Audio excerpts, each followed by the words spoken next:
Welcome to Q99 Telugu news channel. నేను మీ శ్రీనివాస్.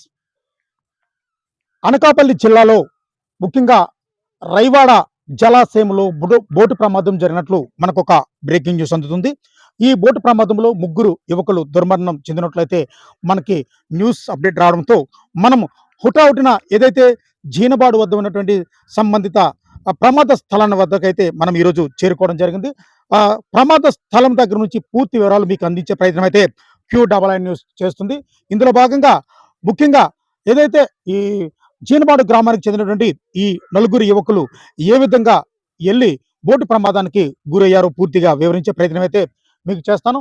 ముఖ్యంగా ఈ నలుగురు యువకుల్లో ముగ్గురు యువకులు అక్కడికక్కడే పడవ బోల్తా పడి మునిగిపోయినట్లయితే మనకి సమాచారం అందింది.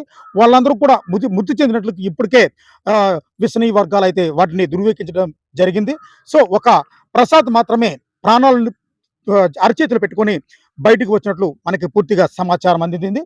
సో ఇందులో భాగంగా ముఖ్యంగా అప్పలరాజు విషయాన్ని మనం చూసుకుంటే, అప్పలరాజు ఏదైతే అటవీ శాఖలో విధి నిర్వహణలో భాగంగా తనకు వచ్చినటువంటి సమాచారం మేరకు సో జీనబాడు నుండి రైవాడ వైపు అక్రమ కలప రవాణా చేస్తున్నారని సమాచారం రావడంతో హుటాహుటిన తన స్నేహితుడైనటువంటి ప్రసాద్ను తీసుకొని బోట్లో వెళ్ళడం జరిగింది.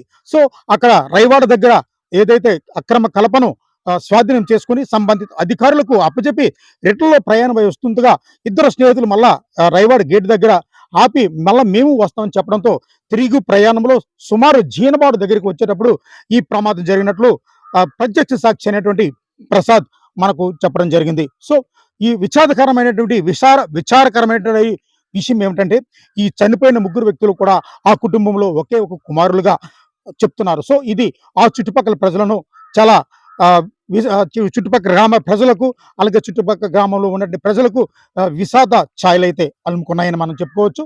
సో ఇందులో భాగంగా మనం చూసుకుంటే అప్పలరాజు గారికి అలాగే మిగతా ఏదైతే ఈ సంబంధిత ప్రమాదంలో మృతి చెందిన వారికి కూడా ప్రభుత్వం తరపున న్యాయం జరగాలని ఇక్కడ గ్రామస్తులు అయితే డిమాండ్ చేస్తూ ఉన్నారు. అప్పలరాజు కథలు పట్టుకోవడానికి రైవాడ వెళ్ళాను సార్. రైవాడ వెళ్ళిన తర్వాత 3 గంటలకి అక్కడ పట్టుకున్నాను సార్. అయితే ఈ జీవనను ఇంకా అబ్బాయి గేర్ దాటి వచ్చారు సార్. ఆడుకొని వస్తానన్నారు సార్.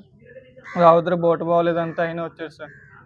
ఎక్కారును అలా దగ్గరికి వెళ్ళగానే ఒడ్డంచుని రాగానే అటు ఇటు అయ్యారు సార్. కొద్దిగా దగ్గరికి రాగానే తక్కువ బోట్ లోపలికి వచ్చింది సార్. బోట్ లోపలికి రావడం వల్ల అది అలా మునిగిపోయింది సార్. మా పెద్దమ్మ మా నాన్న ఒడి దగ్గర గేదెలు కాస్తున్నారు సార్. ఆ గేదెల దగ్గర కాస్తుంటే మా అరుపులు విని వచ్చారు సార్ మా నాన్నగారు. రావడం వల్ల బోట్ వేసుకొని రావడం వల్ల నేను బోట్ ఎక్కేసి చూసేసరికి వాళ్ళు కనిపించలేదు సార్. అప్పటికి వాళ్ళు మునిగిపోయారు సార్.